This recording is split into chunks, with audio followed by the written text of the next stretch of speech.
friends, it's Kari, and it's the second last day of September. I definitely feel a bit rushed trying to get this video out before it's like officially fall, even though I know it's fall already, but somehow fall feels way more official once it's October. So I want to share with you today the books that I read during the summer. I had a very rocky start of the year because I pretty much only read one book on February. I'm just checking my Goodreads, and I didn't read anything until July. So I thought this was a great opportunity to just kind of go through the couple books that I read. Didn't read much, but definitely way more than what I did last year. So let's go through them. The first book that I read, I finished it. I have my Goodreads here just so I can see. I finished it on July. That is One Dark Window. I wanted to read something that was trending and that everybody was reading, so I could feel a bit more excited to read it. I know that this was very popular by the end of last year, but still I felt like I just needed something that will like drag me in what everyone was talking about, just to kind of feel a stronger connection. I read this one, and this was honestly quite a chunky book for me to kind of get back to reading, or it kind of felt like it. I see now that it's almost 400 pages, and I struggled a bit to go through it. I don't know if it's because it was like my first book that I read, or that I was pushing through since a very long time, or just because it was more like fantasy-ish than just romance or something silly goofy time. So I don't know if this is adult or YA, but it definitely felt more like YA. Like the character felt very YA for me. I think it's such a weird experience that I had with this book, because when I was reading it, I kind of felt bored at some points. I was just like, okay, let's just get this over with. I just want to know how this ends. However, it felt quite predictable. I just didn't want to DNF it, to be honest, because I just kind of wanted that feeling of, okay, I'm finishing a book, I'm back on it. Not a big fan while I was reading it. However, it's a book that I've been thinking a lot after I finished it. So now I do kind of want to read the second one. So I'm gonna give the second book a try. Just such a weird feeling when I'm on it. I'm just like, just want to get through it, finish it, boring, finish it, and then it's like, okay. I honestly don't know how I rated it. I think I didn't even give a rating to this book. But now that months have passed, I still think about this book pretty often and about the characters, so it was quite cozy. I just think that I read it in the summer, and probably this would have hit much better if I would have read it on fall, November. I feel like this is better to read by the end of the year when it's a bit more cold, and I read it when it was super hot outside. The next book that I read, since I was a bit hesitant on continuing with something with like fantasy based, was The Bromance Book Club.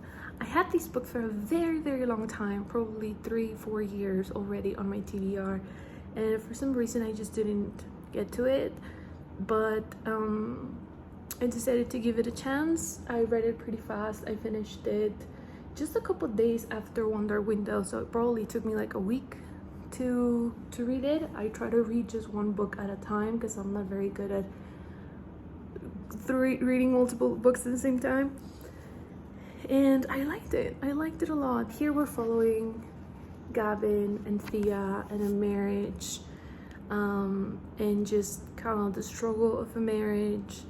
I just really liked it because it was romance from a different perspective. It was not two characters getting to know each other and dealing with miscommunication and dealing with do we love each other or not? Are we a good fit for each other? But it was more of okay, we have a relationship, we have a family, but we are going through issues and we're trying to fix them or not, or dealing with it. So it was a really interesting yet funny book. I really enjoyed it. I laughed a lot with this book. This is a series, I think it's 4 or 5 books, and I'm currently making my way through the second book. So really exciting. I rated this a 4 just because I felt like the female character was a bit annoying at some points. Like a little stubborn sometimes, and just like very close-minded, and the male interest, Gavin, is just a dream. He really fought for the relationship, and I wish Thea could have done a bit more. So really like this book, and I'm looking forward to continue with the next one. After that one, I read another romance because I felt like I was really enjoying romance. I had to risk it reading something else. So I read a book that I saw that it was very popular last year, so I want to give it a try myself, and that's The 7-Year Slip. I rated this a 5 stars, just putting it out already. I loved this book so much. I have here my Goodreads that I read it for like in 3 days, so that's really fast for me. It's not a very long book, it's a bit over 300 pages, but I enjoyed it so much. The characters, I still think about them, and it's my first book from these authors, so I'm definitely excited to see any other books that she has. I have some of them on my wish list, so I hope I can get my hands into one of these, or one of their other books soon. But we're just basically following a romance story with time traveling, and also dealing with grief with the main character, which was a bit of a triggering topic for me, but I think it was very well done, and not done in a way that felt like too much, but it was definitely there.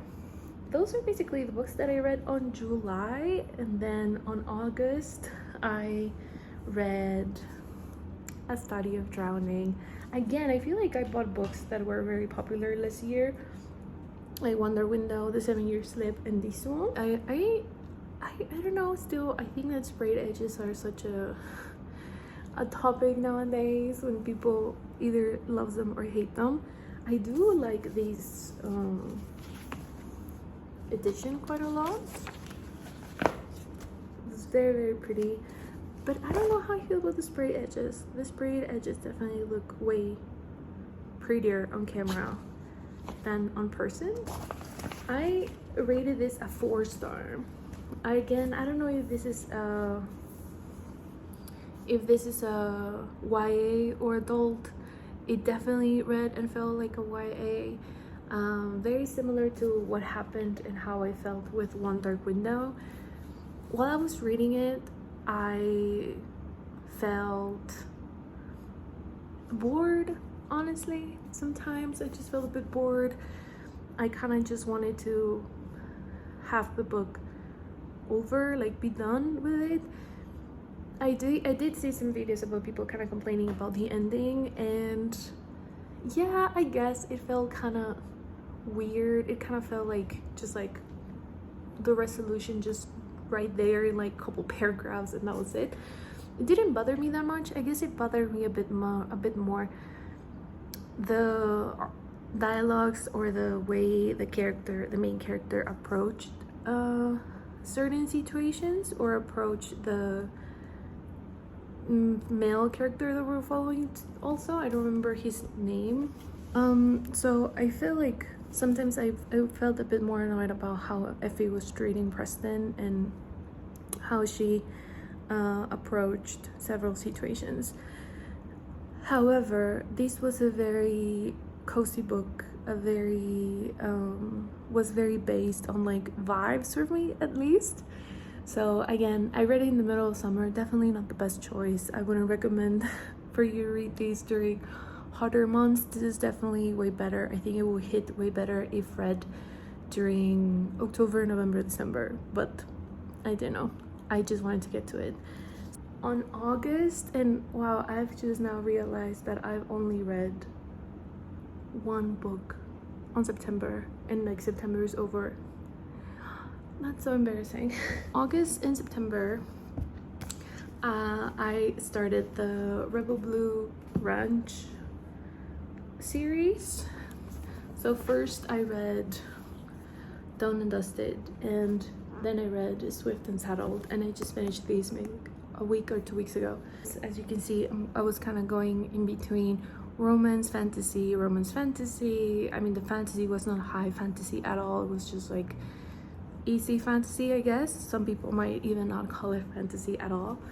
But I decided to just continue reading more romance because I was really enjoying it, and I have a background of not liking romance at all. Like, if you would have asked me 2 years, 3 years ago, I would have told you that I hate romance. So for me to now be so invested on romance books is something new. It's something that I am discovering what do I like, what tropes I like, what genres of romance I liked. So I have really been immersed into the cowboy romance books. I started this one. That's book 1. In here we're following Emmy and Luke. I really enjoyed it. It's such a silly, goofy time since the beginning. It's just not taking anything serious, just having a good time, following the characters. I really enjoyed the setting, the family aspect of the book, how you get so invested with the characters, how you're following a lot of characters. So I definitely wanted to continue. I think I rated this book 4 stars. Yes. And after that, I continue with Swift and Saddled, which is book number 2. In here, we're following Ada and Wes, and Wes is the brother of the main character from book 1. So, really enjoyed it too. I think this was way shorter than the first one. I don't have any previous experience reading series. This is the first time that I'm actually reading like the 3rd book in a series, because I'm currently reading the book after this one that is called Lost and Lassoed. So it's my first time, and I'm getting so much anxiety of how am I gonna feel when I finish the 3rd book or the 4th book and everything's over, because I have never went through that feeling before in my life. Really enjoying the cowboy romance. I already got another cowboy romance books. So if you have any book recommendations regarding cowboys and just like all of that setting, I think maybe it's not the cowboys itself, but the environment of the ranch and mountains, and just kind of living away from the city and the messiness and the traffic and a lot of people. I just really enjoy right now being taken to a part where it's just more calm, and it's just forests and mountains and animals around, and I think that is gonna be great now for autumn. So that's it. Those are all the books that I read during summer. I read 6 books, mostly on July, a bit on August, and just now I realized just 1 book on September, which is fine. I hope I can read more on October. I have a lot of high hopes and very excited for my autumn TBR. I'm excited to read a bit of horror, even though I don't know how I'm gonna feel about horror. I think sometimes I get a bit too scared and unsettled by some things. So I'm still deciding if I want to go through that feeling or not. I think I have to choose between going the cozy route or going the horror route. We'll see. So thank you so much for watching. Please leave down below any recommendations that you have for fall. I honestly already have a lot of recommendations, but I would love to see if you recommend something that I already have in mind, or to just see new books, because there are so many books, so little time. So thank you so much for watching this video, and I'll see you very soon.